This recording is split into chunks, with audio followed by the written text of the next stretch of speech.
तर वळूयात पुढच्या बातमीकडे। लखनौ न्यायालयात लष्कराबद्दलच्या आक्षेपार्ह टिप्पणी प्रकरणात सर्वोच्च न्यायालयानं राहुल गांधींना खडसावले। तुम्ही विरोधी पक्षनेते आहात, संसदेत प्रश्न उपस्थित करण्याऐवजी तुम्ही सोशल मीडियावर का बोलता, असा सवाल राहुल गांधींना केलाय। तर चीननं 2000 किलोमीटर जमिनीवरती कब्जा केलेला आहे, हे तुम्हाला कसं कळलं? जेव्हा सीमेवरती तणावाची परिस्थिती असते तेव्हा कोणताही खरा भारतीय असं बोलणार नाही, अशा कडक शब्दात सर्वोच्च न्यायालयानं राहुल गांधींना समज दिली आहे। तर सर्वोच्च न्यायालयानं राहुल गांधींना काही सवाल केलेत। तुम्हाला कसं कळलं की चीननं 2000 वर्ग किलोमीटरची जमीन बळकावली आहे? तुम्ही जर खरे भारतीय असाल तर अशी वक्तव्य करणार नाही। काय पुरावे आहेत राहुल गांधींकडे? जर सीमेबद्दल असा वाद होत असेल तेव्हा तुम्ही असं वक्तव्य कसं करू शकता? तुम्ही संसदेत सीमा वादाबाबत प्रश्न का विचारत नाही, सोशल मीडियावर का विचारता, असा सवाल सर्वोच्च न्यायालयानं केलाय।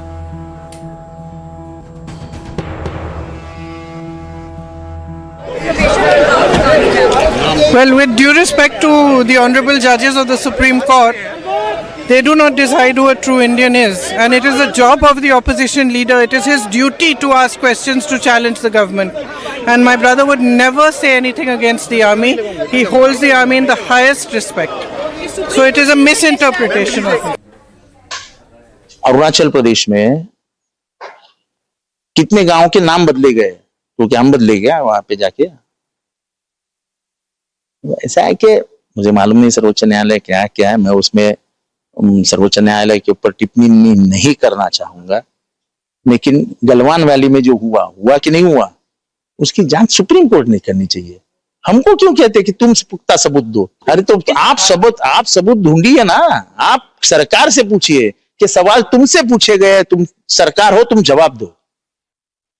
आपण जर 1962 नंतरच्या युद्ध झालं चीनचं, त्याच्यानंतरची जर अटलजींपासून सगळ्यांची भाषणं पाहिली तर तेव्हाही तिबेटपासून ते अक्साई चीनपर्यंत चीनने जो अतिक्रमण केलं होतं त्याच्यावरती प्रश्न उपस्थित केले आहेत विरोधी पक्षनेत्यांनी तेव्हाच्या, आणि नेहरूंना आरोपीच्या पिंजऱ्यात उभा केलेला आहे आणि आताही सध्याचे राज्यकर्ते करतात। राहुलजींनी किंवा राहुल गांधीजींनी चीन संदर्भातला जो प्रश्न उपस्थित केला आम्ही सगळे करतो आहे, त्याच्यामध्ये काही चुकतंय असं मला वाटत नाही। हा संपूर्ण देशाच्या मनातला प्रश्न आहे।